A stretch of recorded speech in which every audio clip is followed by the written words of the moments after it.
আসসালামু আলাইকুম রহমতুল্লাহি ওয়া বারাকাতুহু। দেশ ও দেশের বাইরে যারা আমার ভিডিওটি দেখবেন, ইতিমধ্যে রামপুর একটি অ্যাক্সিডেন্ট হয়েছে। দেখতে পাচ্ছেন একটি মোটরসাইকেল এবং একটি সিএনজি। যারা এই ভিডিওটি দেখবেন দয়া করে একটি শেয়ার করে দিবেন, শেয়ার করে অন্যদেরকে দেখার সুযোগ করে দেবেন। দেখেন সিএনজিটার কী অবস্থা।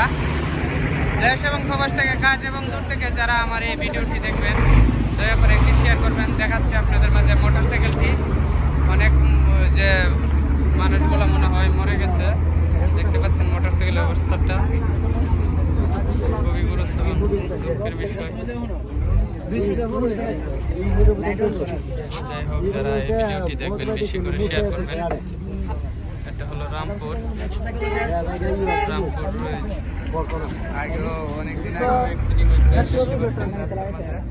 ব্লাড পরে আছে, ভিডিওর সমস্যার কারণে ব্লাডগুলো দেখানো যাবে না। যাই হোক, যারা ভিডিওটি দেখবেন দয়া করে একটি শেয়ার করবেন, শেয়ার করে অন্যদেরকে দেখার সুযোগ করে দেবেন। এটা হলো রামপুর।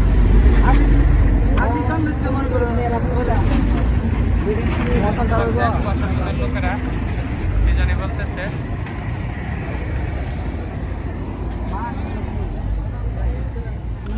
যাই হোক, দেশ এবং প্রবাস থেকে, কাজ এবং দূর থেকে যারা আমার এই ভিডিওটি দেখবেন দয়া করে একটু শেয়ার করবেন, শেয়ার করে অন্যদেরকে দেখার সুযোগ করে দেবেন। রামপুর অ্যাক্সিডেন্টটি হয়েছে।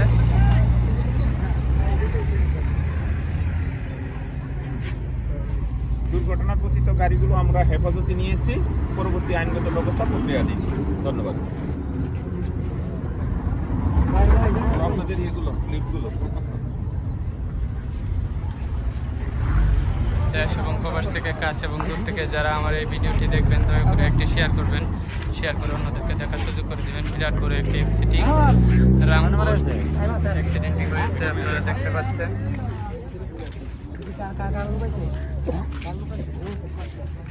প্রশাসনের লোকেরা আসছে তদন্ত করার জন্য। দেখতে পাচ্ছেন গাড়িটি কিন্তু এখনো বন্ধ হয় নাই, স্টার্টিং আছে, চলমান। এখানে হলো মোটরসাইকেলটা, ওইখানে সিএনজিটা, দুইটা একসাথে পাশাপাশি করে আছে। যাই হোক, যারা ভিডিওটি দেখবেন দেশ এবং প্রবাস থেকে, কাজ এবং দূর থেকে দয়া করে বেশি বেশি করে শেয়ার করবেন, শেয়ার করে অন্যদেরকে দেখার সুযোগ করে দেবেন।